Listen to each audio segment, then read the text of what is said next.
Olá, muito boa noite a todos e a todas. Sejam muito bem-vindos ao nosso seminário de temas contemporâneos.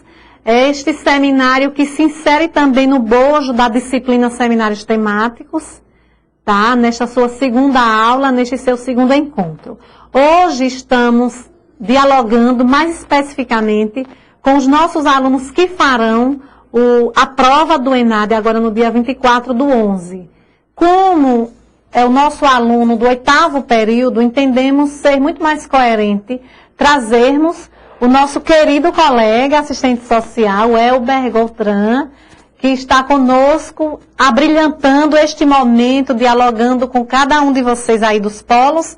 E nós queremos dar uma boa noite muito especial ao polo de Tobias Barreto. A professora Ana Cristina vai estar muito rapidamente chegando no polo, se não já chegou. Uma boa noite muito especial também aos nossos queridos alunos do polo de Nossa Senhora da Glória. Ribeirópolis, estamos conectados também com Simão Dias, com o polo de Laranjeiras, São Domingos e Maceió. Dentre os demais polos que muito rapidamente vão estar conectados e nos cumprimentando. O Elber, seja muito bem-vindo. O Elber, que é assistente social de formação e atua no INSS, é um prazer muito grande desta casa lhe receber, especificamente do curso de Serviço Social à Distância. Então, nós vamos estar dialogando e vocês vão ficar muito à vontade. Olha que maravilha, nossos queridos alunos de Simão Dias devem estar muito felizes, não é? Pela chegada da nossa tutora, Valdete. Seja muito bem-vinda, Valdete. Então, o Elber, nós estávamos definindo a metodologia do seminário, ele vai estar dialogando, a cada 20 minutos nós vamos fazer uma pausa. Fiquem muito atentos para tirar as dúvidas de vocês sobre também temáticas contemporâneas que perpassam pela matriz proposta, pelo currículo proposto na disciplina de seminários temáticos. Daí o Elber vai estar dialogando a respeito do processo de trabalho, de algumas das legislações sociais que embasam a atuação do assistente social, da lei de regulamentação da profissão, vai dialogar sobre Estado e políticas públicas. Qual o papel do Estado e a importância das políticas públicas na consolidação dos direitos? É muito mais nesse viés que o nosso convidado vai estar dialogando com vocês.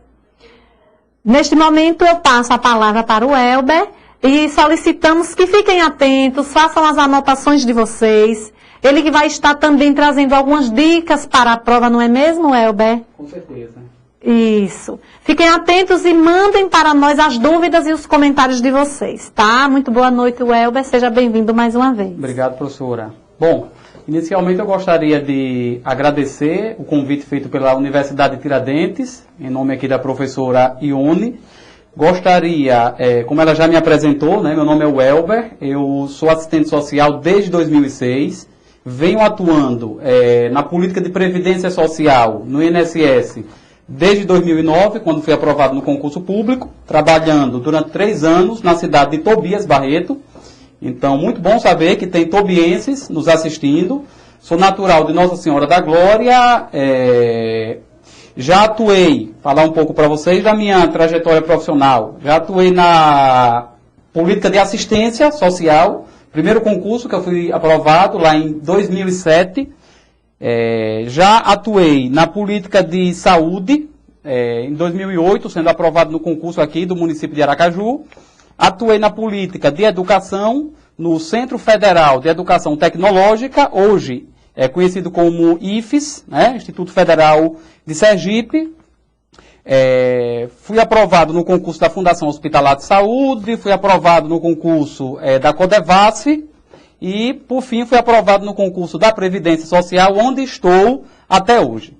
Isso significa dizer que eu tenho uma certa experiência voltada para concurso público. Além do mais, nas horas vagas, nós também damos aulas em cursinhos preparatórios para concurso. Para mim é um privilégio muito grande estar aqui colaborando com vocês. Mais uma vez, reforço o agradecimento do convite. E nós vamos estar trabalhando aqui, ou tentando trabalhar, pelo menos 4 temas. Temas centrais, essenciais, para nós assistentes sociais, que estamos no 8º período, portanto, próximos a se formar, e que com certeza iremos nos deparar, para além do ENAD, com a vida de concurso público, né, com o desafio de se inserir no mundo do trabalho. E aí nós vamos estar trabalhando hoje questão social, vamos estar trabalhando hoje a lei que regulamenta a profissão de assistente social, vamos estar fazendo algumas reflexões breves acerca do projeto ético-político do serviço social. Vou estar passando também para vocês algumas dicas em relação ao código de ética do assistente social, tá? Como nós temos facilidade em resolver as questões que vai estar sendo propostas em relação ao código de ética. E, por fim, vamos estar trabalhando a temática com a qual eu tenho muita afinidade, que é a temática da seguridade social. Terminado cada assunto, nós vamos estar aí com uma série de exercícios, algumas questões para estarmos debatendo com vocês, tá? Bom, em relação ao nosso primeiro tema, em relação à questão social, o que é preciso, o que é fundamental, o que é essencial nós entendermos?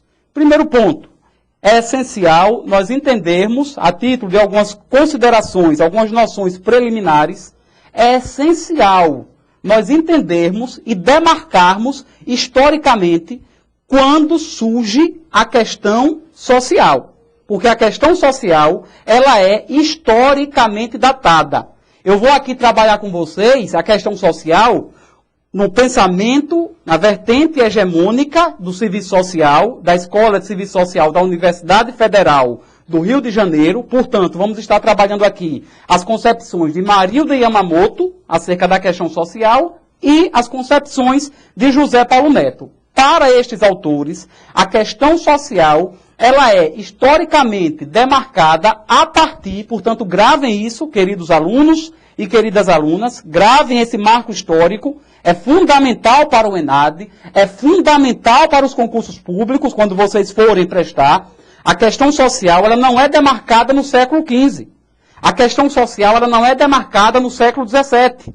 A questão social, ela não surge quando surge a sociedade humana. A questão social, ela é demarcada no século XIX, com a ascensão da burguesia e com a consolidação do modo de produção capitalista. Professor, eu posso confundir questão social com pobreza? Professor, questão social e escassez de bens de produção, questão social e escassez de bens capazes de suprir as necessidades humanas básicas, é a mesma coisa? É óbvio que não. Questão social tem que estar atrelada ao modo de produção capitalista. Por quê, professor? Por que questão social não pode ser confundido com pobreza? Gente, vejam só. No capitalismo, ocorre o seguinte. Ocorre no capitalismo uma produção exacerbada, uma produção crescente de bens de produtos capazes de satisfazer as necessidades humanas básicas, e a produção desses bens de produção, ela é derivada justamente do aperfeiçoamento das forças produtivas, da tecnologia, do instrumental, que permite produzir tanto bem de produção. Significa dizer que, uma vez que o capitalismo consegue gerar tanta riqueza, uma vez que o capitalismo consegue gerar tanto bem de produção, poderíamos fazer a seguinte pergunta. Por que é que nem todas as necessidades humanas básicas são satisfeitas? Haja vista que nós teríamos condições de satisfazer todas as necessidades humanas básicas. Não são satisfeitas justamente porque o que caracteriza o capitalismo é precisamente uma palavra-chave, uma expressão-chave, a desigualdade social. Em outros modos de produção, antes do capitalismo, nós tivemos um modo de produção escravocrata. Antes do capitalismo, nós tivemos um modo de produção feudal. Enfim, em outros modos de produção, a pobreza, ela era derivada justamente da falta de instrumentos, de maquinaria que conseguisse gerar riqueza, produtos que satisfizessem as necessidades humanas básicas, ao contrário do modo de produção capitalista. Tá? Então, por conta disso, é que a questão social ela tem que ser atrelada diretamente ao capitalismo. Não vamos atrelar a questão social a nenhum outro modo de produção. Perfeito. A gênese da questão social na sociedade burguesa vai derivar, vai ter como origem justamente o caráter coletivo da produção, contrastando com a apropriação privada da própria atividade humana. Significa dizer que o modo de produção capitalista, uma palavra-chave para nós definirmos, ele é um modo de produção altamente contraditório. Por quê? Porque a produção ela é coletiva, e a Marilda Vilela Yamamoto, no seu livro Serviço Social na Contemporaneidade, ela vai dizer que a produção ela se torna cada vez mais social, em contraponto à apropriação daquilo que é produzido coletivamente, daquilo que é produzido socialmente, se dá de forma privada. Aquilo que é produzido coletivamente não é canalizado coletivamente para satisfazer os interesses de toda a camada de trabalhadores, de toda a camada populacional que produz esses bens de produção. Por quê, gente? Chegamos aí num ponto essencial. Localiza-se nessa contradição também a palavra e o processo de alienação, onde o produto que é produzido pelo trabalhador se vai de encontro ao próprio trabalhador, tá?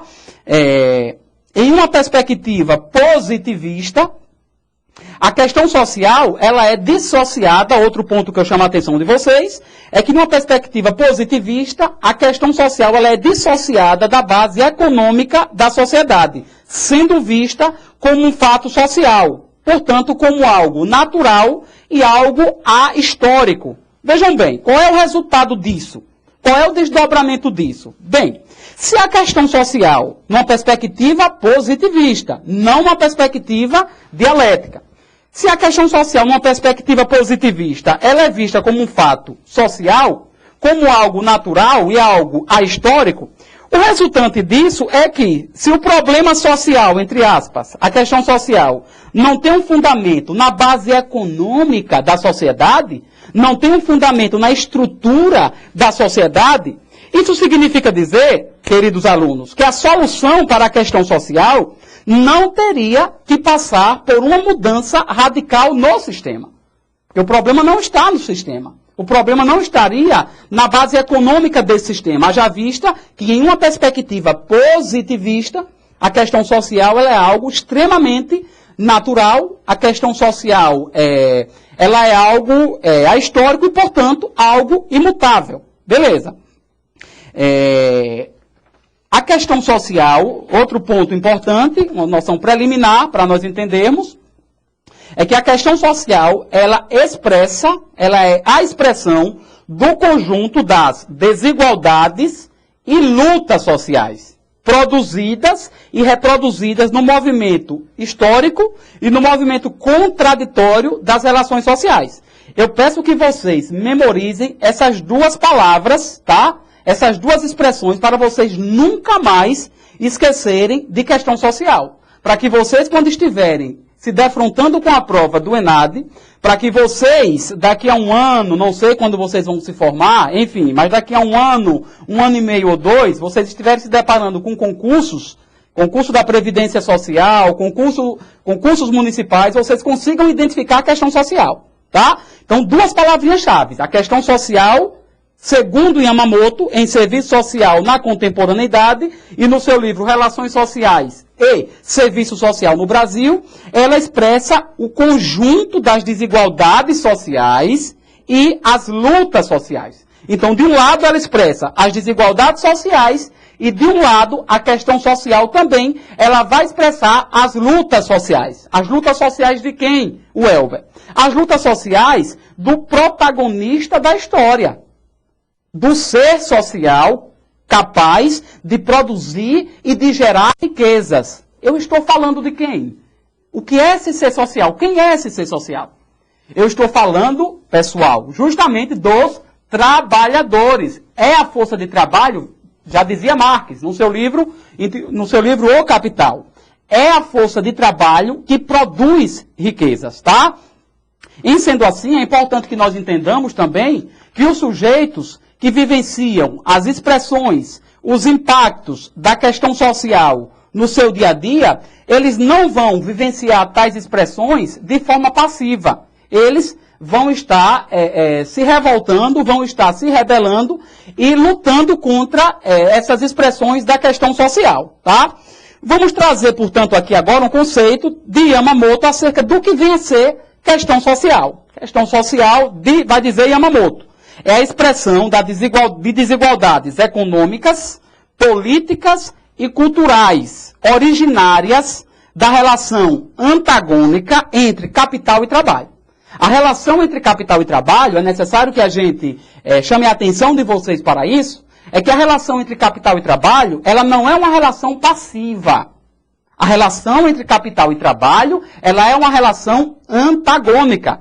Se aparecer em algum item de alguma questão, seja numa letra A, numa letra B ou numa letra C, dizendo que essa relação entre capital, entre capitalismo e entre os trabalhadores é uma relação amistosa, é uma relação de amizade, é uma relação consensual, entendam, não esqueçam disso que eu estou falando para vocês. O item, a questão, é falsa. Porque essa relação entre capital e trabalho, desde o seu nascedouro, como eu falei há pouco instante, lá no século XIX, ela é uma relação antagônica, ela é uma relação conflituosa, ela não é uma relação amistosa, tá?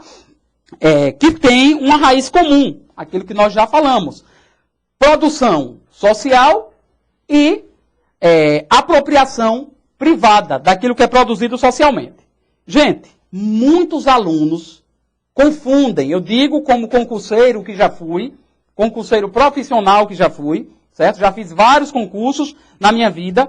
Muitos alunos, muitos colegas meus, quando se defrontavam com uma questão de concurso público, isso vale obviamente para o ENAD, eu andei vendo algumas provas no INEP, no portal INEP, acerca do ENAD, até para me basear, já que essa experiência é uma experiência um tanto nova para mim, e eu percebi que o modelo, a formatação é justamente a formatação de concurso público. E muita gente costuma confundir questão social com aquilo que não é a questão social, mas é a expressão dela. Então, não confundam. Diante dos conceitos que nós trabalhamos aqui, nós não podemos... É preciso que nós entendamos que questão social, ela não é... Questão social não é desemprego. Questão social não pode ser confundido com problemas sociais. Questão social não pode, de forma alguma, jamais, não pode ser confundido com pobreza e miséria. Questão social não pode ser confundido com exclusão social. Questão social não pode ser confundido com o processo de estranhamento dos trabalhadores em relação à sua própria atividade de trabalho, haja vista que esse processo de estranhamento diz respeito ao processo de alienação e não à questão social, tá? Questão social não pode ser confundido com os desajustes sociais dos sujeitos inadaptáveis ao modo de produção capitalista. Quem apregoava isso, quem defendia isso, era a corrente positivista. E todas essas características, tudo isso que eu falei aqui para vocês, desemprego, problemas sociais, pobreza e miséria, exclusão social, vocês poderiam estar me perguntando, isso é o quê, professor Welber? Se isso não é questão social, isso é o quê? É aí onde eu gostaria de chamar a atenção de vocês. Não esqueçam. Isso aqui é expressão da questão social, gente. Não é a questão social. Isso aí, essas características, são desdobramentos, são sintomas, tá? São sintomas da questão social. Não é a questão social. A questão social, retomando o pensamento de Yamamoto, deve ser vista, deve ser entendida como desigualdade social, certo? Expressão das lutas sociais. As lutas dos trabalhadores chamando a atenção do Estado para essa problemática. Eu não sei se alguém já enviou alguma questão para a professora Ione. Não, ainda não, mas nós queremos que vocês nos enviem. O Welber, que maravilha, não é? Beber desta fonte é sempre muito bom. E nós já temos aqui uma menção do Polo Centro. Todos os nossos tutores e alunos estão reunidos. A professora Jaqueline também, do Polo Centro, conosco. Boa noite,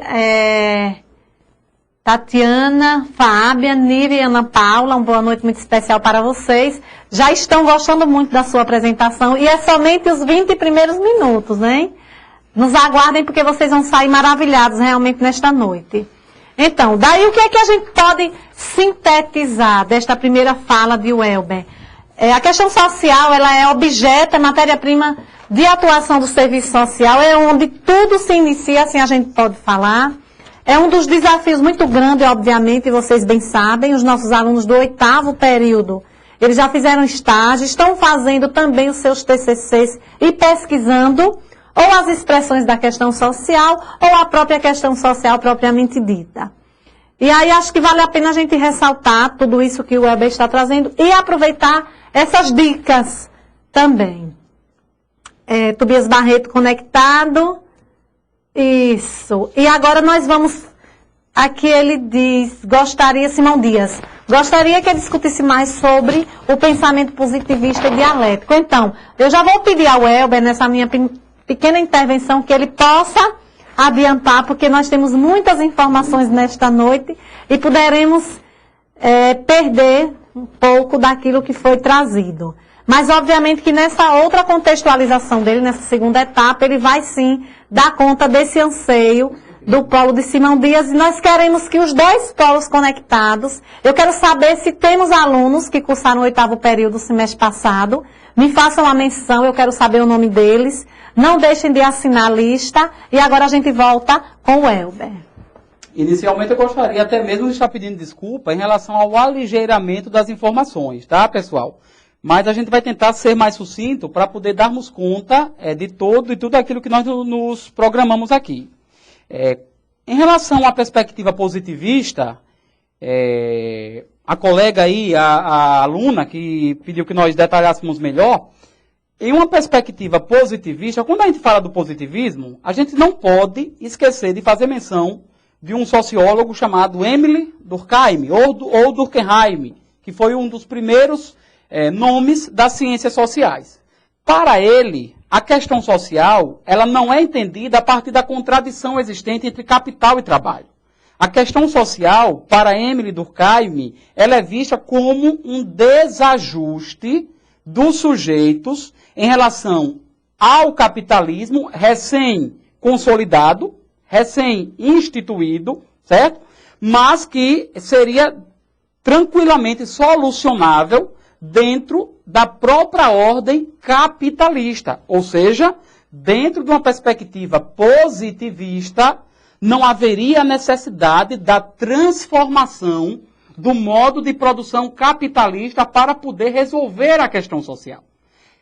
Era suficiente o Estado estar desenvolvendo algumas técnicas, alguns mecanismos de ajustes dos sujeitos à estrutura capitalista. Bom, dentro de um método dialético, nós vamos ter justamente uma perspectiva contrária a essa. Porque dentro do método dialético, o capitalismo, a realidade, ela vai ser vista como algo extremamente contraditório.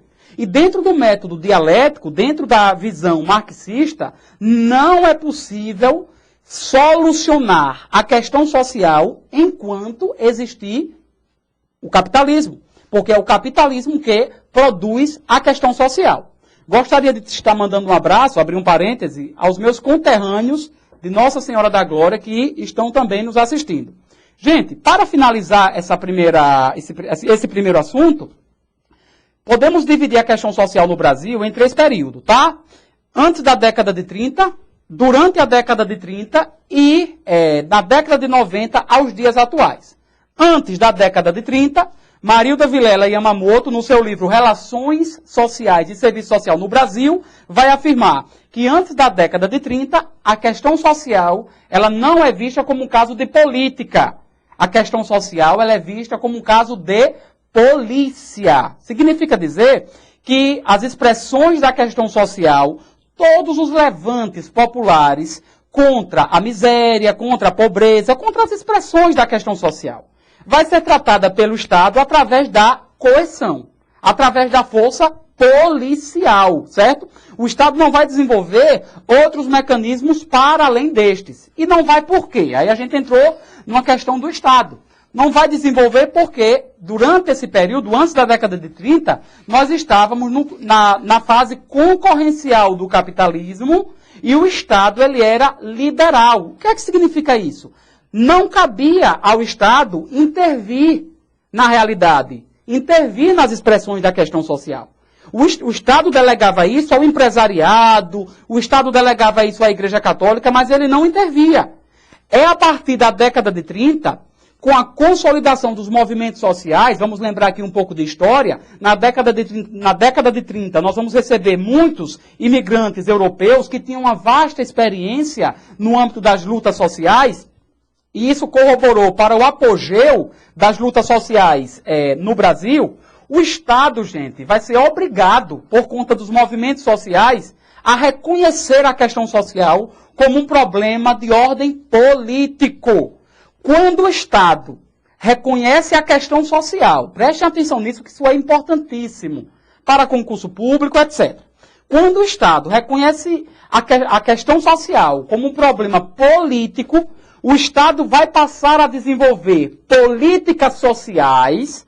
As políticas sociais, portanto, elas são gestadas pelo Estado para poder fazer frente, para poder combater, eu não diria combater, para poder administrar, gerenciar as expressões da questão social. Gente, para lidar, para gerenciar as políticas sociais, o Estado ele vai necessitar de uma mão de obra especializada, de um profissional que tivesse experiência e tivesse competência técnica para estar lidando com as políticas sociais. Que profissional é esse? A professora Ione acabou de falar, quando ela cita aqui, de forma muito apropriada, que a questão social é a matéria-prima do trabalho do assistente social. Certamente vocês já ouviram isso durante a graduação de vocês, certo? De fato, a questão social ela é a matéria-prima do trabalho do assistente social, por quê? Quando o Estado passa a reconhecer a questão social como um problema político e, em função disso, passa a desenvolver políticas sociais. É aí onde há o chamamento e a profissionalização do assistente social. Eu posso aqui falar para vocês com toda a propriedade, com toda a leitura que nós temos, que não existiria serviço social, não existiria assistente social na divisão, inserido enquanto um profissional, inserido na divisão social e técnica do trabalho, se não houvesse o reconhecimento por parte do Estado acerca das expressões da questão social. Positivo, gente. Da década de 90 aos dias atuais, o que é que ocorre com a questão social?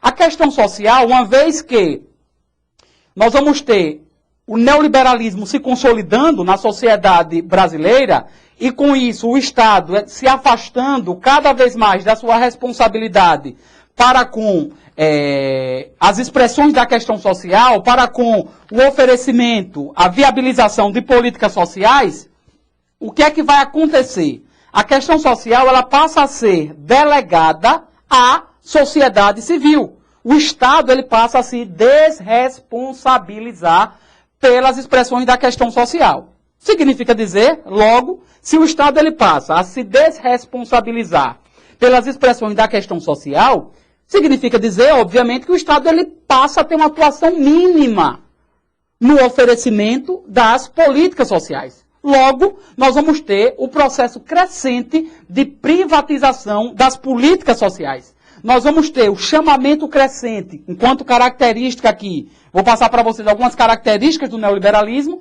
nós vamos ter o chamamento da sociedade civil, para que a sociedade civil responda por aquilo que outrora era um direito da população, era um direito dos trabalhadores. A sociedade civil passa a ser chamada em nome do voluntariado, em nome do espírito voluntário, em nome da solidariedade, e o Estado passa cada vez mais a se afastar. Nós vamos ter a privatização das políticas sociais, nós vamos ter a superioridade do livre mercado, o mercado aí controlando aquilo que outrora era de responsabilidade do Estado.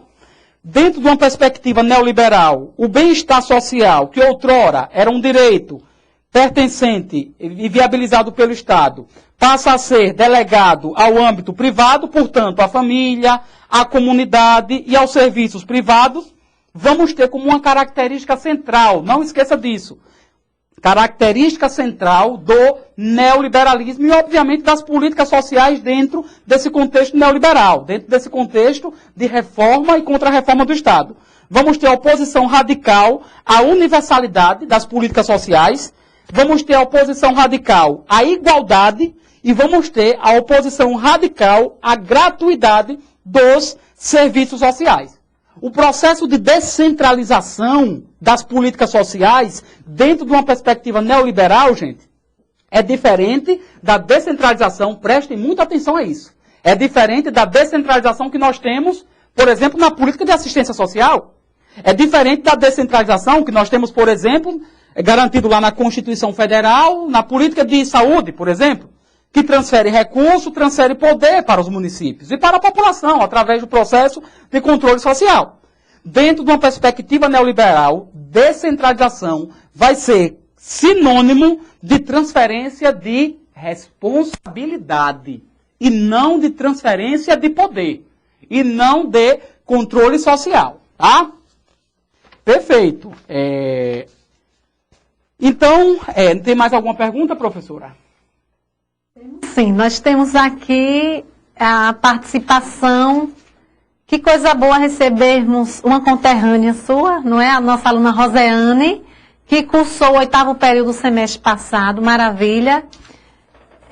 Laranjeiras, nós temos Josivânia, coisa boa, Josivânia, interagirmos com você nesta noite. E a tutora Cristiane, do Polo de Maceió, menciona a vivência do profissional, a sua vivência, Welber, na política, te deixa muito à vontade quando fala das problemáticas da questão social.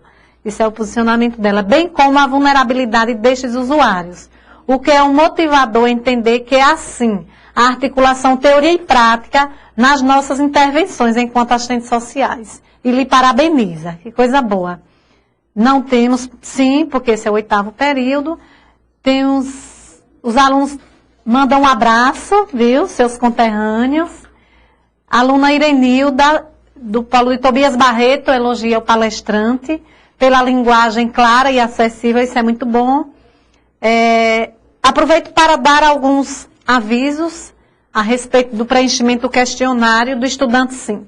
E aí o Elber Tobias Barreto pergunta, quais as dicas do palestrante para a resposta das questões sobre processo de trabalho? Ele vai falar assim.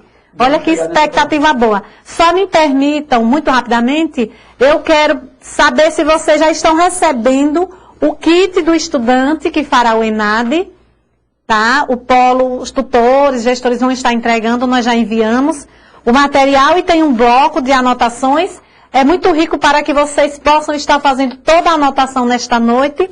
Temos também uma caneta e já enviamos um panfleto hoje que fala sobre o ENAD.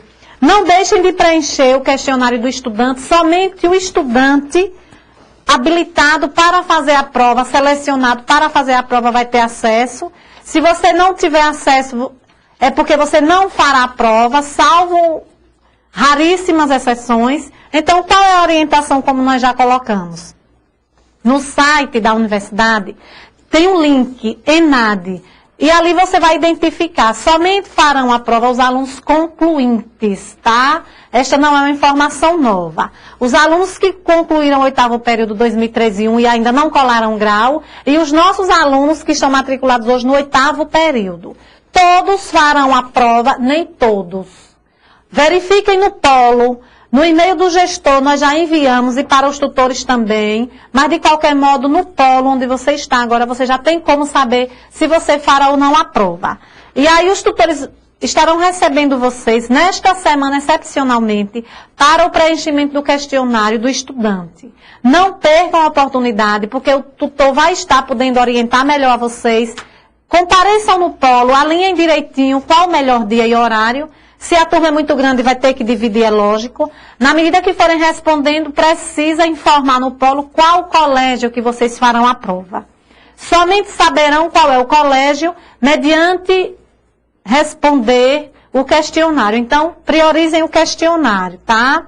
Fica atento, nós estamos nos comunicando com vocês 2 vezes via e-mail marketing.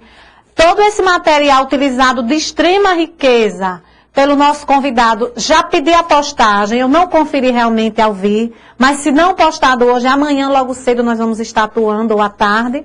Amanhã mesmo vocês vão ter acesso. Baixem o material, estudem, e temos todo o podcast, façam as medidas, não deixem de ouvir e baixar todos os nossos arquivos. Acessem o espaço ENAD virtual. O ENAD, quem faz é o aluno. Nossa meta é 5 e a responsabilidade ela é compartilhada. Mas a Universidade Tiradentes, o curso de serviço social, acredita no potencial do nosso aluno, é ter a tranquilidade e não deixar de cumprir todos esses momentos que antecedem a prova. No dia da prova, vocês vão poder deixar a prova de vocês ao final, quando concluírem, com um dos tutores. Eu vou estar informando melhor depois aos tutores. Os tutores vão passar um protocolo, uma lista, vocês vão assinar.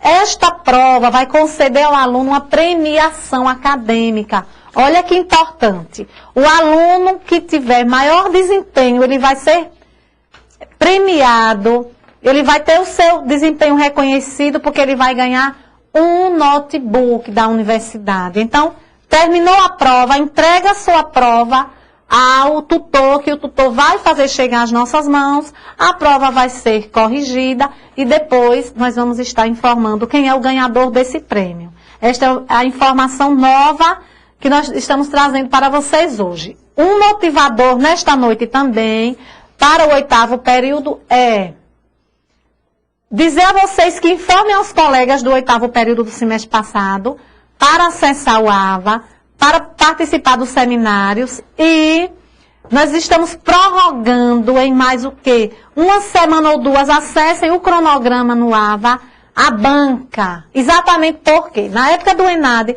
vocês vão ter aí 1 semana sem ter que estar preocupados com as atividades do TCC. Então, essa é uma informação nova. Entendemos que é importante, neste momento, tentar fazer essa flexibilização, tá? Então, continuemos, Gontran, com a sua fala. Muito obrigado aí pelos elogios. É muito bom saber que nós estamos satisfazendo as expectativas dos nossos alunos, tá? Pessoal, vou trabalhar aqui com vocês agora algumas questões, alguns exercícios, de fato questões reais de concurso público, acerca da questão social, certo? A colega aqui, Tobias Barreto, terra onde eu trabalhei no INSS por 3 anos. Eu irei estar depois respondendo a sua pergunta em relação aos processos de trabalho, a inserção do assistente social em processo de trabalho, tá? Primeira questão, prestem atenção. A questão social é resultado das contradições entre capital e trabalho, cujas expressões constituem o objeto de trabalho do serviço social. Logo, a questão está dizendo aqui que a questão social ela é a matéria-prima do trabalho do assistente social. Beleza, tranquilo. Na contemporaneidade, pode ser indicado como elementos das novas configurações da questão social a perda. A perda de quê? Certo? Então, resumindo, o que é a questão, gente? É isso que nós devemos saber quando a gente for responder uma questão de concurso ou do ENAD. Não podemos prescindir ao que a questão está pedindo. Temos que ir entender, fazer a exegese, fazer a interpretação devida do que a questão quer para a gente não se atrapalhar. O que a questão está querendo saber é, na contemporaneidade, nos dias atuais, na atualidade, a questão social pode ser indicada dentro das suas novas configurações como a perda de quê? Eu chamo a atenção de vocês para que vocês não confundam essa expressão novas configurações da questão social como a expressão nova questão social. Não existe dentro do pensamento hegemônico no serviço social, certo? A defesa de uma nova questão social. A questão social continua a mesma. Os elementos que constituem a questão social, relação entre capital e trabalho, não deixou de existir. O capitalismo continua aí. O que nós vamos ter são novas configurações e novas expressões da questão social. O que não é o mesmo que afirmar que nós temos uma nova questão social, tá? Perfeito. Vamos lá responder a questão. na contemporaneidade, pode ser indicado como elemento das novas configurações da questão social a perda de quê? A perda da proteção social privada e a ampliação do acesso a políticas públicas. Gente, uma questão absurda, uma questão muito fácil de ser eliminado, né? Na contemporaneidade, na atualidade, nós vamos ter ampliação do acesso a políticas públicas ou nós vamos ter a limitação, a restrição no acesso a políticas públicas? Então, isso. Eu ia propor exatamente isso. Queremos saber do aluno aí no polo, não é isso mesmo? Sim. Nos respondam. Qual a resposta que devem marcar nesta questão?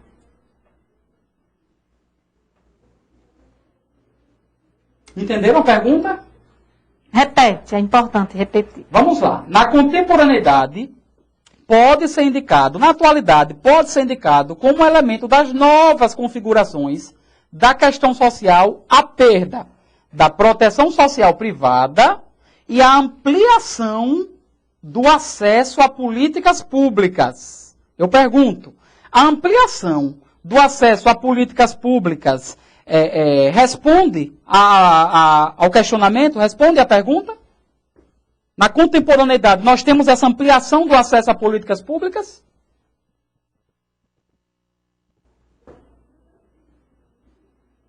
E aí, quero ver qual é o primeiro polo a responder.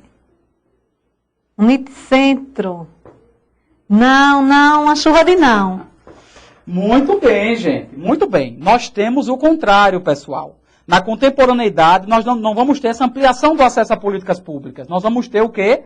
A restrição, a limitação no acesso às políticas públicas, por conta do que nós acabamos de falar, das características do neoliberalismo, que transfere essa responsabilidade, que outrora era do Estado, somente o Estado garante direitos, nós, enquanto assistente social, apenas viabilizamos direito através das políticas sociais, que não são nossas, são oferecidas pelo Estado, e à medida que o Estado passa a se ausentar dessa responsabilidade e a transfere à sociedade civil, o que é que o Estado está dizendo? O Estado está corroborando, contribuindo para a limitação na proteção social, tá? Então, parabéns, a chuva aí de não, né? Letra B. Na contemporaneidade, pode ser indicado como elemento das novas configurações da questão social a perda dos padrões de proteção social apenas, somente para os trabalhadores que se consolidam como assalariados. Isso aqui é verdadeiro, gente? Apenas para os trabalhadores que se consolidam como assalariados, essa perda de proteção social. Os demais conseguem receber todo o amparo legal, toda a proteção social por parte do Estado. O que é que vocês têm aí a me dizer, nos diversos polos?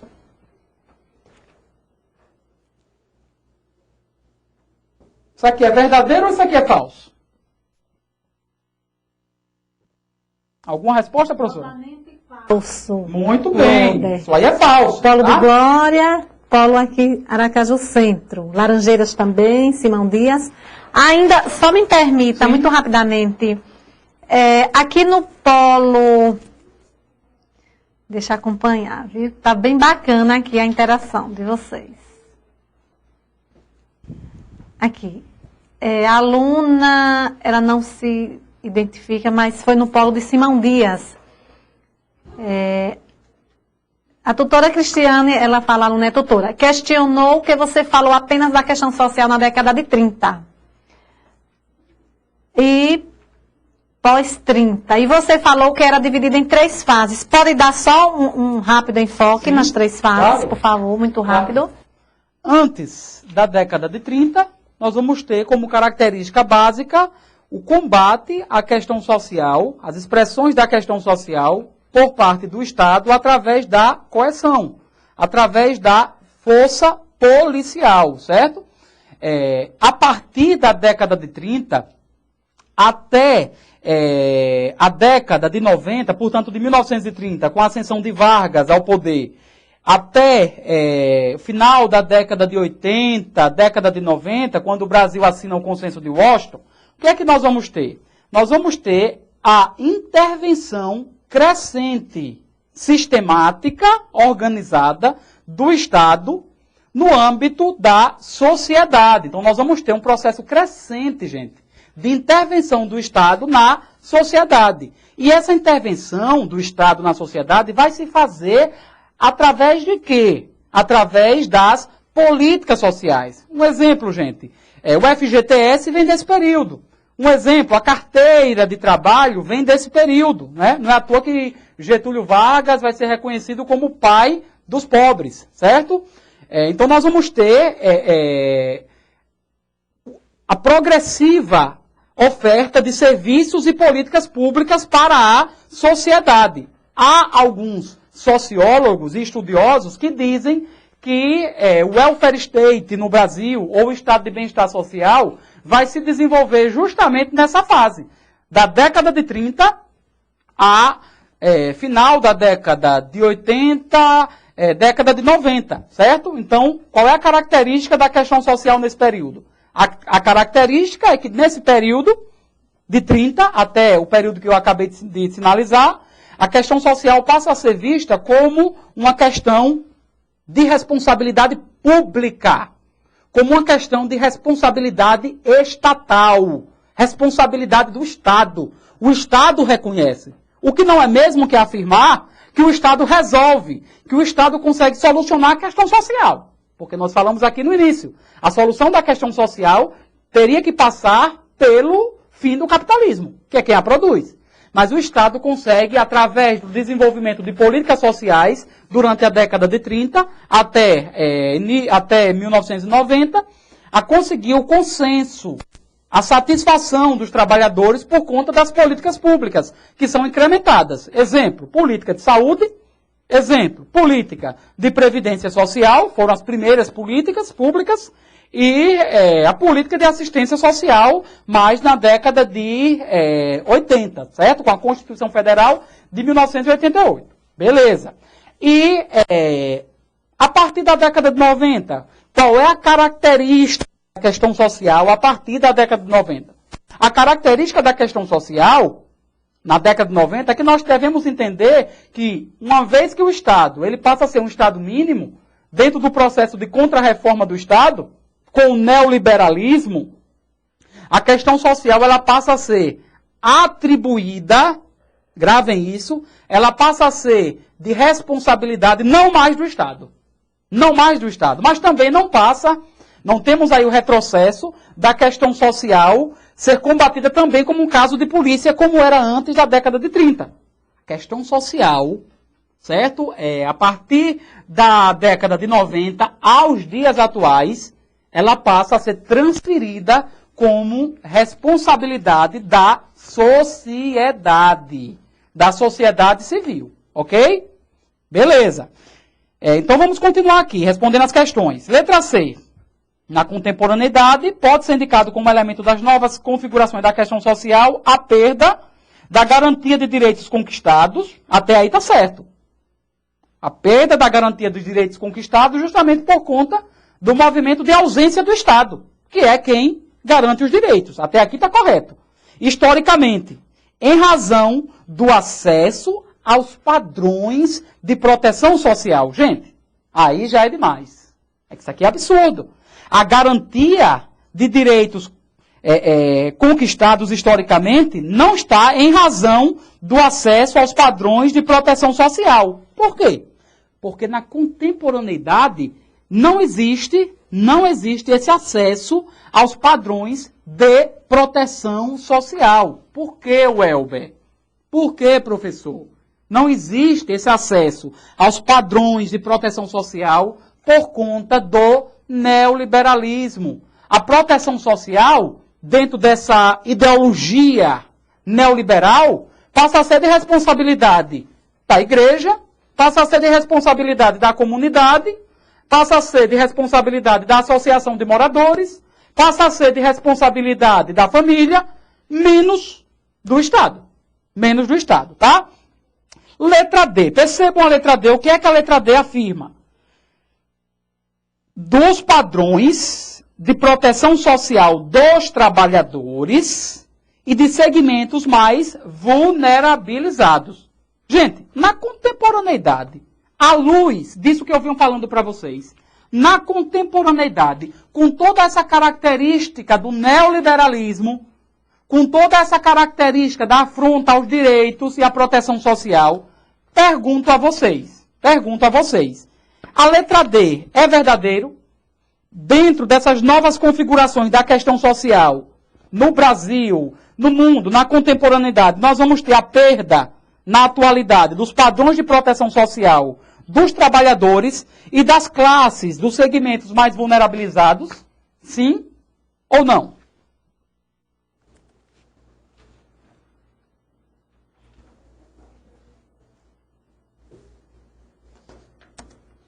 Aguardo a resposta. Sim ou não? Já tem aqui Aracaju Centro. Sim. Glória, sim.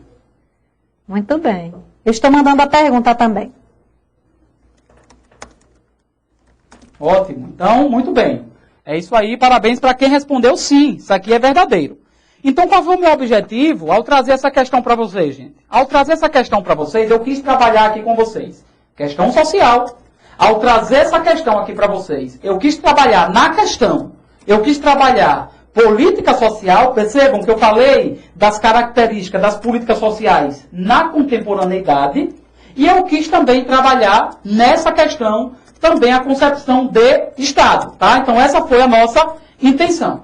Na segunda questão, para nós partirmos para o próximo assunto, porque eu já estou com medo do tempo, de não dar tempo da gente dar conta de todo o assunto que nós nos propusemos. Então vou ficar apenas com essas duas questões, mas existem mais 3 que vocês vão estar recebendo aí para responder com o gabarito, tá certo? Em outro momento, quem sabe a gente recebendo outro convite, né, professora Ione? A gente não possa estar discutindo novamente. Com certeza. As políticas sociais se consolidam como um conjunto integrado de ações governamentais e não governamentais que emergem no contexto do capitalismo monopolista. Sim, as políticas sociais elas vão surgir justamente no contexto do capitalismo monopolista. Por quê? Porque, prezados e prezadas alunas, é no contexto do capitalismo monopolista, não é no contexto do capitalismo concorrencial. Não esqueçam disso, pelo amor de Nossa Senhora da Glória. Tá? É no contexto do capitalismo monopolista, não do capitalismo concorrencial. É no contexto do capitalismo monopolista que o Estado ele passa a ser um Estado presente. Que o Estado ele passa a intervir na expressão da questão social. Tá? Então, tá, ok isso aqui. Quanto aos objetivos ideológicos, econômicos e políticos das políticas sociais, especialmente aquelas produzidas na literatura do serviço social, é correto afirmar que esses objetivos resultam das contradições sociais e atendem aos interesses da burguesia na perspectiva de amenizar possíveis conflitos com a classe trabalhadora. Em 2006, assim que o Elber se formou, lá na Universidade Federal de Sergipe, o Elber prestou o concurso da Fundação Renascer, precisamente no dia 8 de outubro de 2006. Eu não esqueci esse concurso, porque esse concurso foi emblemático na minha vida. Tinha 30 vagas, eu acreditava piamente que eu ia ser aprovado nesse concurso.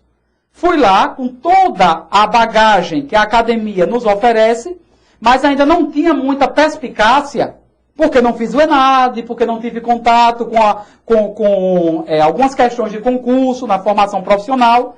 E aí, eu lembro que caiu uma questão justamente voltada para isso. E aí, o Elber, naquele período, fazia uma leitura unilateral das políticas sociais, não entendendo ele que as políticas sociais, elas não atendem apenas aos interesses do capital.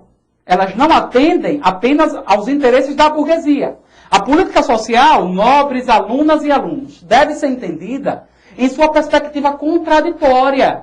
A política social deve ser entendida em uma perspectiva dialética. O que é que significa isso, Elber? Resumindo, significa dizer que a política social, ela atende os interesses da burguesia? Lógico que atende, porque ela é responsável pela reprodução da força de trabalho para gerar mais-valia, gerar riqueza e valorizar o capital. Sim, isso é verdadeiro. Mas a política social, ela não atende apenas aos interesses da burguesia.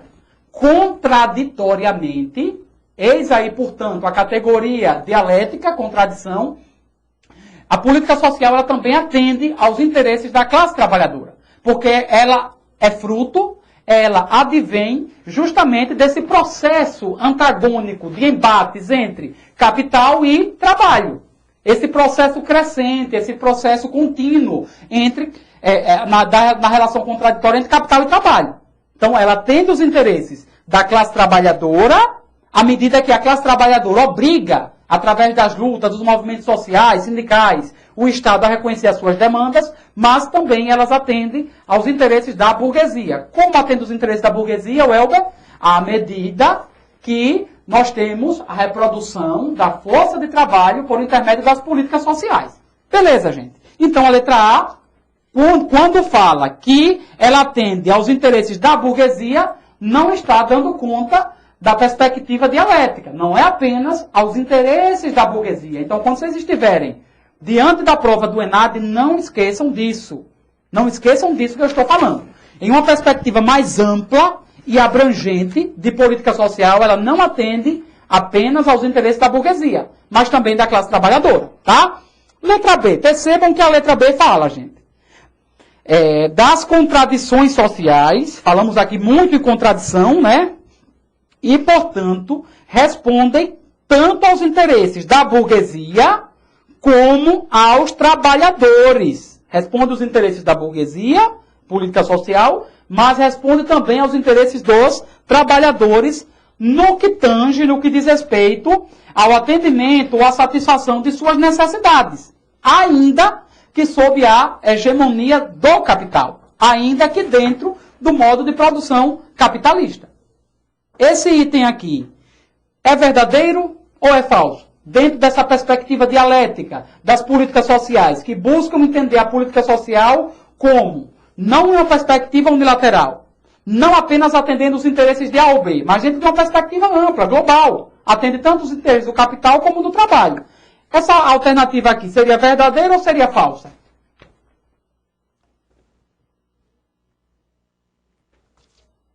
Qual é o polo que nos responde? Já temos resposta aqui, já. A letra B é verdadeira. Muito bem. Nossa Senhora da Glória, viu? Muito Aracaju bem. Centro, verdadeiro. Maceió, verdadeiro. Simão Dias, Umbaúba. Alunos feras, mas olha que maravilha. Então é 5, a gente não tem dúvida disso.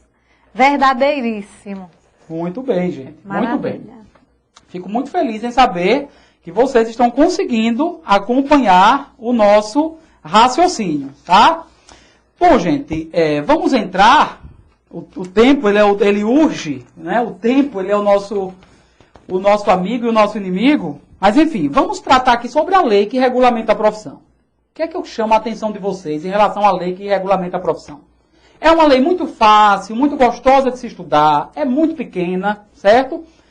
E muita gente, quando vai se deparar com legislações, não sabe estudar legislação para o exame ENAD, não sabe estudar legislação para concurso público e acaba, muitas vezes, perdendo algumas questões. Isso não vai acontecer, é evidente, com vocês. Porque eu não vou trabalhar aqui, não tenho condições de, neste tempo, trabalhar com vocês minuciosamente a legislação, tá? Eu não tenho condições. Mas eu vou dar algumas dicas para vocês, e aí em casa vocês vão estar lendo a lei que regulamenta a profissão, vocês vão se comprometer em estar lendo o Código de Ética, vocês vão se comprometer também em estar lendo a Seguridade Social lá na Constituição Federal, ok? Mas em relação à lei que regulamenta a profissão, em relação à legislação, como é que se estuda? Vocês poderiam aí em Maceió, aí em Tobias Barreto, em Simão Dias, em Glória, etc. Aqui no centro, está me questionando, Welber, como é que se estuda lei de serviço social para concurso? Gente, se estuda legislação de serviço social para concurso, eu vou ser bem franco para vocês. Eu queria muito bem dizer outra coisa aqui para vocês, mas eu não posso. Os concursos públicos não me autorizam a dizer isso. Se estuda legislação para concurso público, não é entendendo. Não é fazendo exegese, interpretação da lei. Nós não estamos sendo formados para ser advogados. Nós não estamos estudando direito. Então, na prova de concurso, ninguém vai pedir para nós uma interpretação acerca da lei. Se estuda a legislação para concurso, memorizando. Decorando, Elber? Sim, decorando. Agora, é óbvio que decorando com algumas dicas. E essas dicas, esses macetes, vocês vão tendo à medida que vocês vão lendo. Primeira coisa que chama a atenção a vocês, eu vou falar de uma situação real que aconteceu comigo. Quando eu fui fazer o concurso da Escola Técnica Federal, certo? Em agosto de 2008. Fui aprovado no concurso, tá? Lá do IFES, o concurso do IFES. Caiu uma questão da Lei de Diretrizes e Bases da Educação, da LDB, que pedia apenas, a questão só queria saber isso, o número da LDB. O ano, o mês. Apenas isso. O que é que ocorre? Muita gente não memorizou, acabou errando, acabou não passando no concurso público. Então, pequem pelo excesso. Em relação à lei que regulamenta a profissão, vamos lá. O que é que o Elber chama a atenção de vocês? Eu chamo a atenção de vocês para o artigo 1º, que trata acerca daquelas pessoas que podem exercer a profissão de assistente social. Eu chamo a atenção de vocês, quando vocês estiverem lendo a legislação, memorizem o artigo 4º e o artigo 5º da lei que regulamenta a profissão, que trata, respectivamente, das competências e das atribuições privativas do assistente social. Não são as mesmas coisas, gente. Não se confundam. No concurso, no ENAD, se a questão estiver pedindo para vocês assinalar uma competência do assistente social, sabe o que é que o ENAD vai fazer? Sabe o que é que quem elaborou a prova vai fazer? Vai misturar competência com atribuição privativa, com o dever do assistente social, trazendo lá um pouco do código de ética do assistente social, com o intuito de confundir a mente de vocês. E muitas vezes dá aquele nó na cabeça da gente e a gente não consegue responder. Por quê? Porque nós não pegamos o macete. Você vai passar o macete para nós, Welber? Óbvio. Vou passar o macete sim para vocês. Em relação à lei que regulamenta a profissão, gravem. Lei 8662, de 7 de junho. Quem é de Tobias Barreto sabe que tem uma avenida aí chamada 7 de junho. Então já é um macete. De 7 de junho de 1993. Essa é a lei que regulamenta a profissão. Positivo. Gente, em relação às competências do assistente social e em relação às atribuições privativas, percebam, as competências do assistente social não é apenas deste profissional. Não é apenas o assistente social que pode desenvolver essas atividades. Ele tem essa competência, por exemplo, para prestar orientações sociais, está lá no artigo 4º da lei que regulamenta a profissão, prestar orientação social a indivíduos. De fato, o assistente social ele tem essa competência profissional, mas não é uma atribuição privativa dele. Outros profissionais, e nós trabalhamos em equipes interdisciplinares, outros profissionais da equipe interdisciplinar, eu trabalhei no CAPES aqui em Aracaju, por exemplo, onde psicólogos, terapeutas ocupacionais e pedagogos faziam orientações sociais, sem problema nenhum. Eles também tinham competência para isso. Então, a competência não é domínio exclusivo do assistente social. Não requisita um saber exclusivo do assistente social para poder desenvolver esta atividade. Elaborar pesquisas sociais que corroborem, que contribuam para a análise da realidade. É uma competência do assistente social. Sim, é uma competência. Nós temos competência para isso. A UNIT dá competência a vocês para isso, no processo de formação profissional. Mas não é uma atribuição privativa. Outros profissionais também podem estar desenvolvendo pesquisas para a reflexão da realidade profissional. Estudos sociais, realização de estudos socioeconômicos, é uma competência do assistente social, sim, mas não é uma atribuição privativa do assistente social. Perfeito. No artigo 5º, que trata das atribuições privativas do assistente social. Aí, nós chegamos em uma outra questão. As atribuições privativas apenas, somente, assistentes sociais podem desenvolver. Por quê? Porque vai exigir do assistente social um conhecimento técnico, oriundo, que advém da formação profissional. Então, o administrador não pode fazer. O pedagogo não pode. Um exemplo, dá um exemplo, Elber, da própria lei. O inciso 4º. que fala realizar vistorias, perícias técnicas, laudo periciais, informações e pareceres sobre a matéria do serviço social. Sobre a matéria do serviço social. Perfeito. Nas atribuições privativas vai aparecer muito isso. Em matéria de serviço social, na área de serviço social. Certo? Então essas são palavras-chave para nós não errarmos as questões. Certo? Estão conseguindo compreender? Perfeito. Eu também peço que vocês, quando estiverem estudando a lei que regulamenta a profissão, atentem para o artigo 8º e atentem também para o artigo 10º, que trata sobre as atribuições dos CEFES e as atribuições dos CREs. Então, recapitulando, o que é que eu devo estudar? A lei toda, a Lei 8662, de 7 de junho de 1993. Mas dei ênfase maior no artigo 1º, artigo 4º, competência dos assistentes sociais, artigo 5º, das atribuições privativas, artigo 8º, que fala sobre as atribuições dos CEFES, e artigo 10º, que fala sobre as atribuições dos CREs. Perfeito, gente. Vamos resolver aqui uma questão para nós vermos como é que esse conhecimento se aplica no concurso público. Concurso aqui que houve da SEMASC, Secretaria Municipal de Assistência Social de Aracaju, dei aula para esse concurso, certo? De 2009. Então, uma questão verídica. É um estudozinho de caso, muito fácil da gente resolver. Em uma instituição voltada para atendimento a famílias e indivíduos em situação de direitos violados, a implementação de um projeto está sendo discutida em uma oficina de trabalho, com a participação da equipe multiprofissional que atuará nesse projeto. Tal equipe será formada por assistentes sociais, pedagogos e psicólogos, logo uma equipe interdisciplinar. E um dos objetivos da oficina é a discussão dos papéis e atribuições profissionais que deverão ser desenvolvidas por cada um no referido projeto. Durante a atividade, um assistente social realizou um esclarecimento sobre as suas atribuições privativas. Bom, nesta situação, é correto afirmar que, de acordo com a lei que regulamenta a profissão, que lei é essa? 8662, de 7 de junho de 1993. O professor Welber gosta de pecar pelo excesso. Cito toda a lei. Que regulamenta a profissão do assistente social, uma das atribuições privativas do assistente social é: aqui não está pedindo uma competência. Aqui está pedindo uma atribuição privativa. Não, pelo amor de Deus. Pelo amor de Nossa Senhora da Glória, não confundam os conceitos. Não confundir atribuição privativa com competência. Atribuição privativa vai exigir, gravem isso, minhas alunas queridas. Atribuição privativa vai exigir um conhecimento técnico específico do assistente social. Tá? Beleza. Encaminhar providências e prestar orientação social a indivíduos, grupos e à população.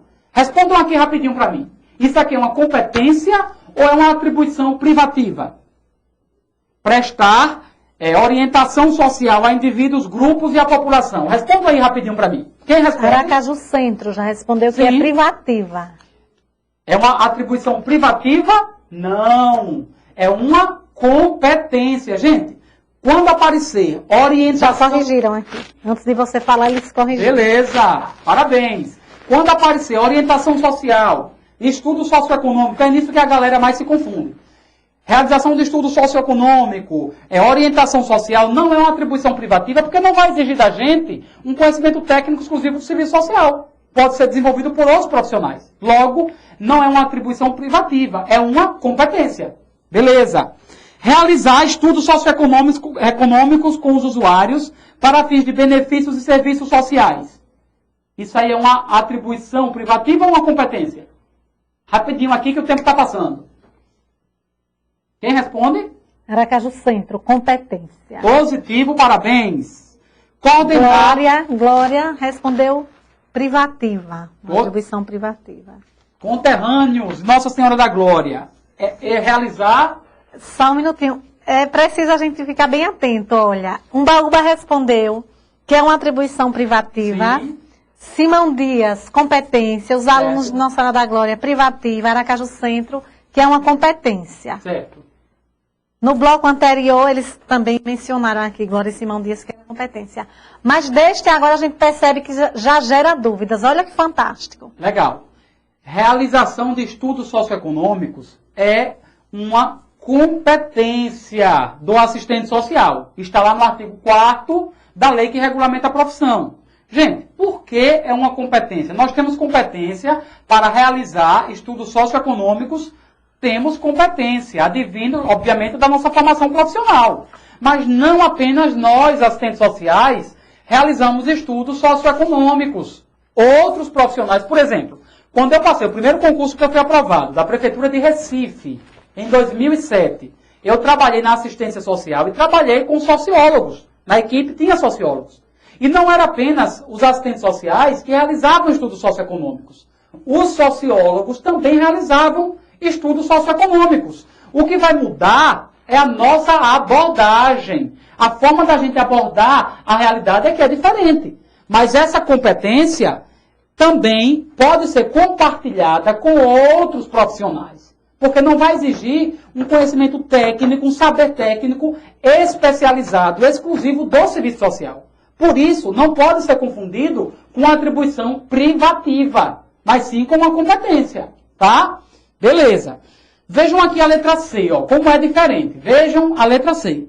Coordenar, elaborar, executar, supervisionar e avaliar estudos, pesquisas, planos, programas e projetos na área de serviço social. O que é que eu tenho aqui? Eu tenho apenas uma competência? O assistente social ele é competente, sim. Em todas as atribuições privativas do assistente social, o assistente social ele tem a competência para desenvolver aquelas atribuições.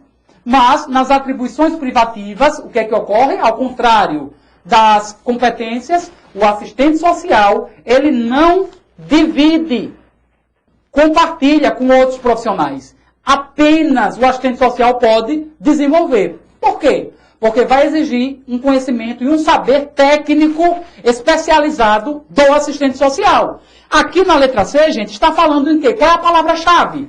Na área de serviço social. O Polo Aracaju Centro, ele foi exatamente no X da questão. Palavra-chave, serviço social. Positivo. Na área de serviço social, não confundam. Não há que se confundir. Nas atribuições privativas vai aparecer as palavras-chave. Na área de serviço social, em matéria de serviço social. Um exemplo, respondam para mim. Supervisão direta de estagiários de serviço social, gente. É uma atribuição privativa do assistente social ou é uma competência? Supervisão de alunos de serviço social, de estágio. Respondam aí rapidinho para mim, que o tempo está passando. Quem responde? Aracaju Centro já tem resposta. Já temos resposta. Privativa. Muito bem, parabéns. Mais alguém? Simão Dias, o Polo de Umbaúba, aí com a Ana Maria. Simão Dias, hoje super felizes, nós daqui também compartilhamos com a chegada da Valdete. Nossa Senhora da Glória com a... Nós temos Viviane e temos o Elverson, não é? Também respondendo. Qual foi a resposta? Privativa? Muito Privativa. bem, gente. Por quê? Porque é óbvio que um pedagogo não pode orientar estágio supervisionado em serviço social. Vai exigir um conhecimento técnico especializado do assistente social. Por isso que é uma atribuição privativa. Então, está de parabéns quem resolveu isso. Letra B, veja como é absurda. Planejar, executar e avaliar pesquisas que possam contribuir para a análise da realidade social e para subsidiar ações profissionais. Eu, no início da minha carreira de concurseiro, errava uma questão dessa. Mas vocês não vão errar. Isso aqui é uma competência do assistente social. Porque não é apenas o assistente social que planeja, executa e avalia pesquisas. É apenas o assistente social? Não. Pesquisa é um instrumental de intervenção, na realidade, apenas do assistente social? Não. Outros profissionais fazem pesquisa. Psicólogos, sociólogos, antropólogos, historiadores e por aí vai. E um infinito, etc.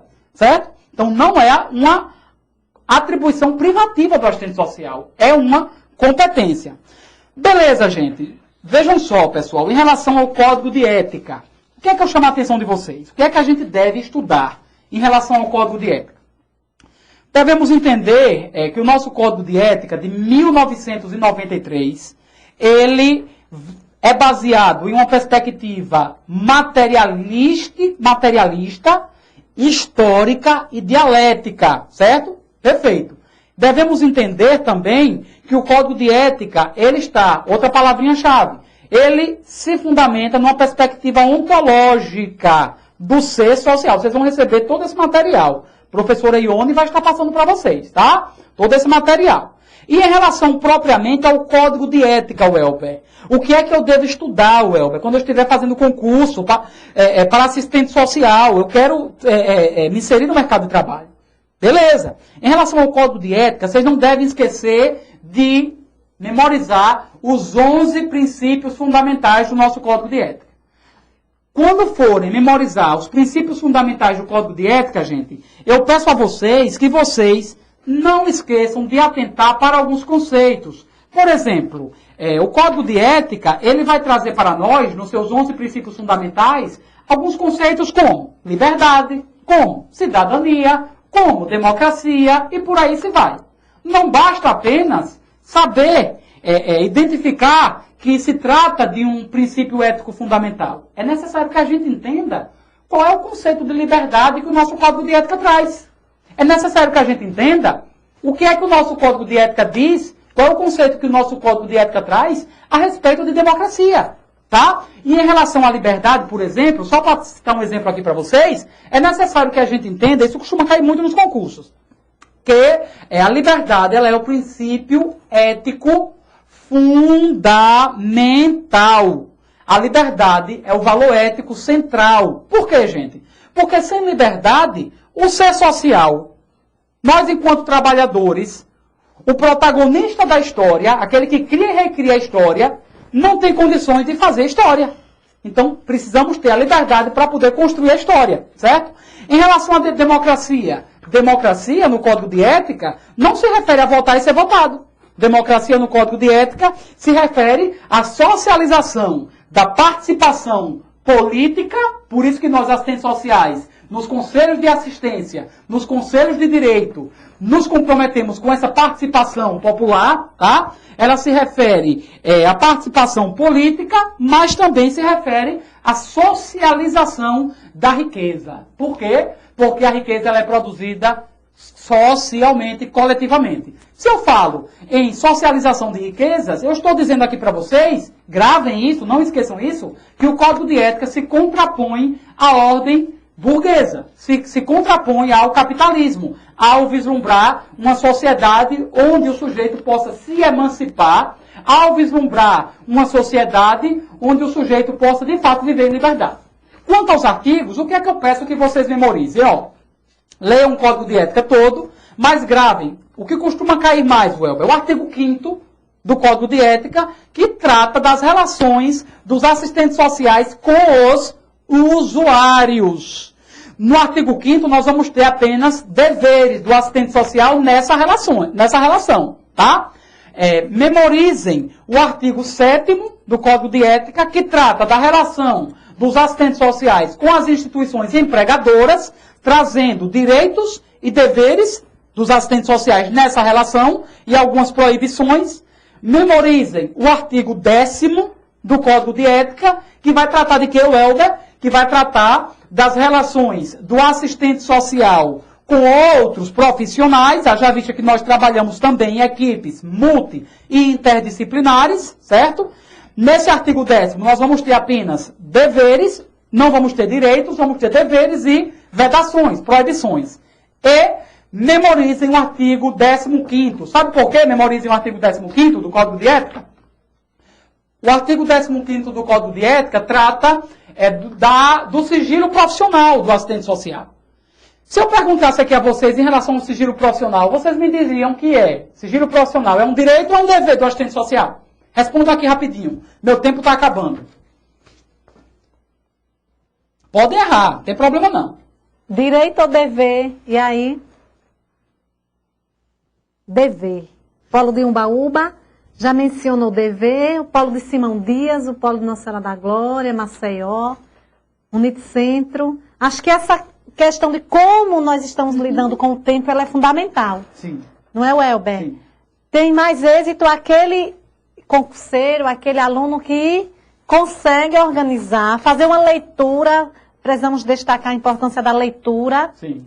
ser bem objetivo, porque vocês sabem que são 40 questões, 38 objetivas e 2 questões dissertativas, são questões abertas, uma de tema geral e uma de tema específico. Então, vai exigir realmente também que vocês lidem bem com o tempo, que para a gente não é preocupação, porque a nossa prova já é também. Sim. Nós temos questões objetivas e questões dissertativas. Acho que não temos dúvida do nosso êxito. DV, São Domingos, Laranjeiras, Tobias Barreto. Muito bem. Quanto tempo eu tenho, professora? O Elber, você tem 10 minutos para finalizar a sua fala, mas eu já quero pré-anunciar que nós temos uma surpresa ainda nesta noite, tá? Assim que o Elber finalizar esses 10 minutos, eu tenho um presente para cada um de nós. É assim que a gente entende. Vocês responderam exatamente como eu imaginava que vocês iam responder. Gente, não se desesperem. Aqui vocês podem errar à vontade. Eu já errei a questão do concurso em 2007 do Ministério Público da União, que tratava justamente sobre isso. Isso que eu estou perguntando a vocês. Concurso federal, muito concorrido, e eu errei essa questão, para não errar mais nunca. E de fato não errei mais. Gente, o artigo 15º do Código de Ética está lá estampado. É um direito do assistente social manter o sigilo profissional. Não é um dever. Muita gente erra, muita gente confunde. Mas como, Elber? Não é um dever. Mas como, Elber? É um dever. O assistente social é obrigado a manter o sigilo profissional. Na verdade, o Código de Ética diz que é um direito. Por quê? Para quê? Porque imagine a gente trabalhando no judiciário. Eu que trabalho no INSS, na Previdência Social. Quando eu estou fazendo a avaliação social dos usuários para o BPC, os usuários com deficiência, eu me deparo com eles situações de abuso sexual, etc. Imagina agora o meu empregador chegar para mim e dizer, eu quero saber o que foi que aquele usuário disse para você. O meu Código de Ética diz que é um direito meu. Esse tem que ser o entendimento. É um direito meu guardar, manter o sigilo profissional. Então, eu não vou revelar o sigilo profissional. Outra coisa, o sigilo profissional nunca deve ser quebrado. A questão do concurso vai colocar isso para vocês. Uma questão da Fundação CESP, da Fundação Carlos Chagas, do ENAD. Vai dizer que em hipótese nenhuma o assistente social pode revelar sigilo profissional. Pode. Em quais situações? Na situação em que, envolvendo delito ou não, a gente tenha situações prejudiciais aos interesses do usuário, de terceiros e da coletividade. Tá? Então, nessas hipóteses, pode ser revelado o sigilo profissional. Muita gente, quando vai fazer um concurso, se confunde em relação a direito e dever. Como é que eu posso diferenciar aquilo que é um direito, aquilo que é um dever do assistente social? Nunca esqueçam, gente. Nunca esqueçam. O direito, foi assim que eu consegui me dar bem nos concursos. O direito do assistente social é uma prerrogativa. É um privilégio que o assistente social tem, oriunda da sua condição de ser um trabalhador especializado, de ser um assistente social. Então ele tem esses direitos, certo? O dever do assistente social, vocês devem associar a uma obrigação. A uma obrigação. A uma obrigação onde, se o assistente social não cumprir, não atentar para esta obrigação, ele poderá responder a um processo ético junto ao seu Conselho de Ordem, logo, junto ao Conselho Regional de Serviço Social, ou poderá responder a um processo dentro da própria instituição a qual ele faz parte. Então, nunca esqueçam essa dica que o Elber está dando para vocês. Direitos do assistente social é uma prerrogativa. É um privilégio que o assistente social tem diante da instituição empregadora, enfim, que o assistente social tem pelo fato dele ser assistente social. É uma prerrogativa, é um privilégio que ele tem. É facultado a ele esse privilégio. Um exemplo, Elber, de um direito do assistente social. Já citei um, sigilo profissional, cito outro aqui para vocês. Um outro exemplo, ter livre acesso à população usuária. Está lá no artigo 7º do nosso Código de Ética, que trata das relações do assistente social com a entidade empregadora. ter livre acesso à população usuária é uma prerrogativa minha. Pelo fato de eu ser assistente social, para eu poder executar a minha profissão a contento, eu preciso, como condição sine qua non, eu preciso ter acesso à população usuária, tá? Isso aí é um direito do assistente social. Beleza, gente. Então são essas dicas que eu dou para vocês. Em relação à Seguridade Social, eu vou falar aqui rapidamente para vocês não esqueçam, a Seguridade Social no Brasil, ela tem também um marco histórico. O marco histórico da Seguridade Social no Brasil é justamente o ano de 1988, com a Constituição Federal, certo? Considerada por muitos como a Constituição Cidadã. A Constituição Federal de 1988 vai dizer que a Seguridade Social ela é formada através das seguintes políticas sociais: Previdência, Saúde e Assistência Social. Logo, para nós entendermos a Seguridade Social, é necessário que a gente entenda esse tripé da Seguridade Social. Saúde, sendo que a saúde é um direito universal do cidadão e um dever do Estado, tá? Sendo que a Previdência Social, ela não é universal, gravem isso. Previdência Social não é universal. A Previdência Social ela é um seguro social e ela é uma política contributiva. Ao contrário da saúde, ao contrário da assistência social, que não é uma política contributiva, não é seguro social. Previdência ela está assentada na lógica bismarckiana do seguro social. Resumindo, ela é uma política contributiva. Para eu ter direito a um auxílio-doença no INSS, eu preciso ter uma carência mínima de 12 contribuições. Do contrário, eu não vou ter direito ao auxílio-doença, tá? A assistência social, ela é uma política seletiva, certo? O público da assistência social são as pessoas, como diz a própria Política Nacional de Assistência Social, são as pessoas em situação de vulnerabilidade social. Assim eu encerro a minha fala. Gostaria de agradecer a todos pela atenção.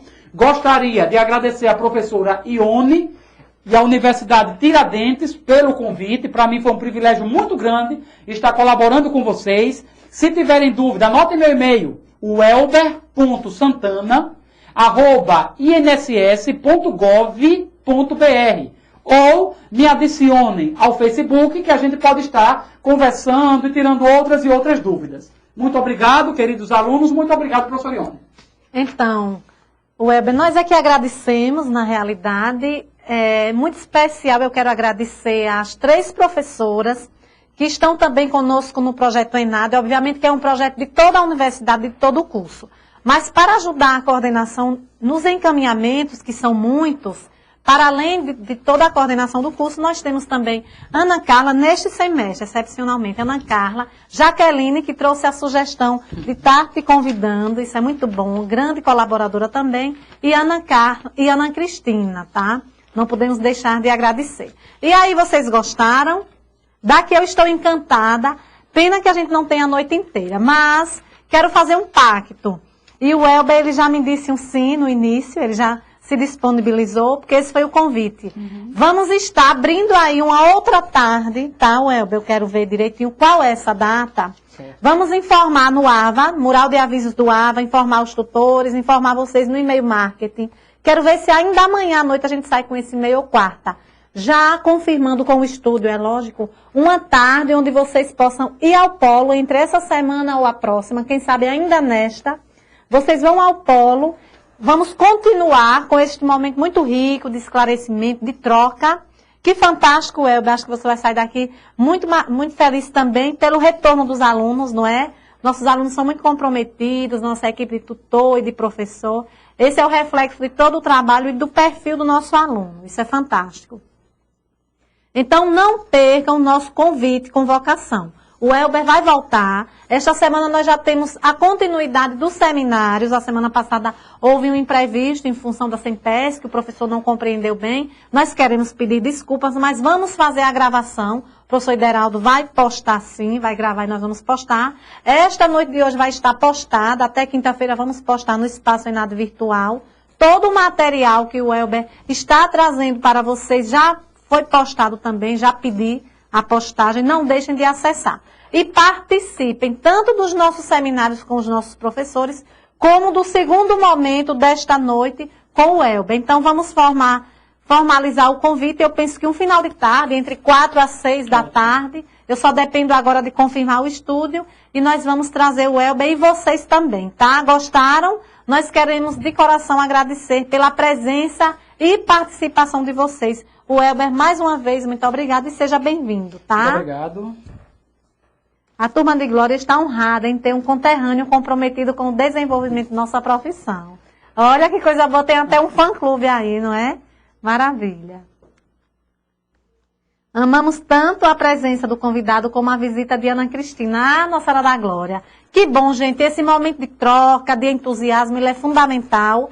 E ainda quero, nesses 3 primeiros minutos que me restam, falar a vocês do preenchimento do questionário. Observem, o questionário, ele não é físico. Vocês não vão responder o questionário do estudante.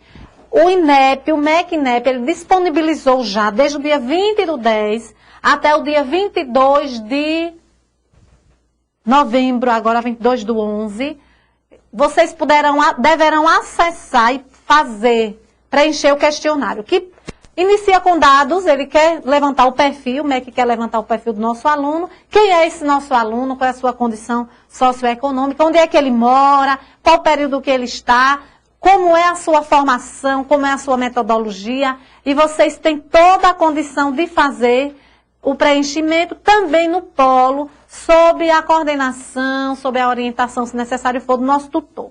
Observem as questões, eu acho que vão lá da 20, enfim, as questões que vão estar dialogando com vocês sobre a metodologia, sobre o AVA, sobre a postagem de todo o recurso tecnológico, de todo o recurso didático também.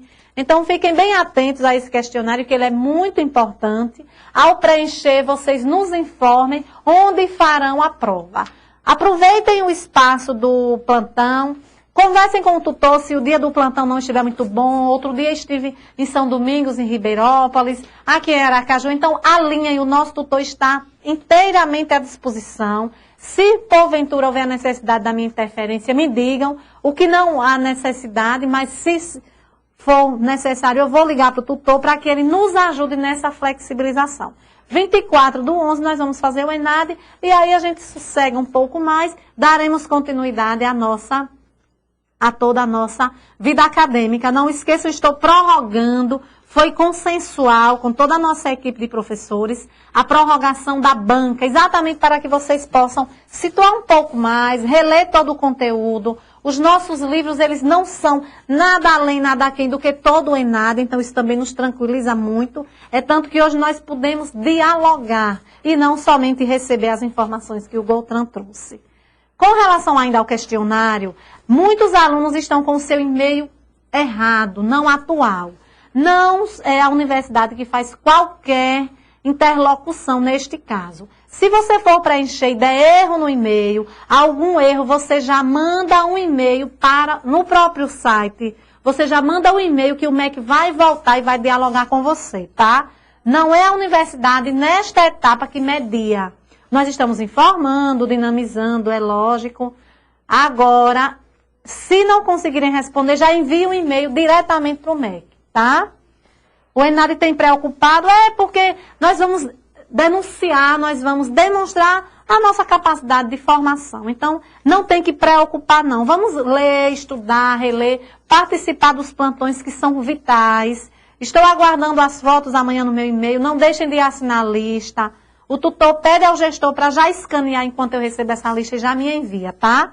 Porque a lista de hoje, a presença de hoje, vai me fortalecer para que a gente consiga trazer o Elber nesse segundo momento, que eu quero ver se a gente ainda garante nesta semana ou no máximo na próxima. Prorrogou o prazo das bancas, sim. As bancas agora irão para o dia 20. Então, depois, cuidem dos prazos, é lógico. Não estou dizendo descuidem de forma alguma. Estamos agora dentro de 15 a 24, dando um prazo, exatamente estipulando esse prazo para que vocês possam se concentrar melhor na prova. Se os tutores me enviarem as listas de frequência denunciando a participação e o envolvimento de vocês. Esse é o nosso pacto, tá? Então, acho que é isso. De coração, agradecer a cada um de vocês. Aqui são 24 alunos. e só estão na lista para fazer o ENAD apenas 19. Os demais não farão, foram dispensados. Até pode pedir aos demais que acessem o questionário e vai dar erro, porque essa relação ela é atualizada, tá? Está postada no site. Qualquer uma outra informação, nós vamos estar dialogando com os alunos. É para enviar a lista hoje, sim. Pede ao gestor que já digitalize. Um abraço muito grande no coração de cada um de vocês. Estamos à inteira disposição na sala da coordenação, tá? Um abração.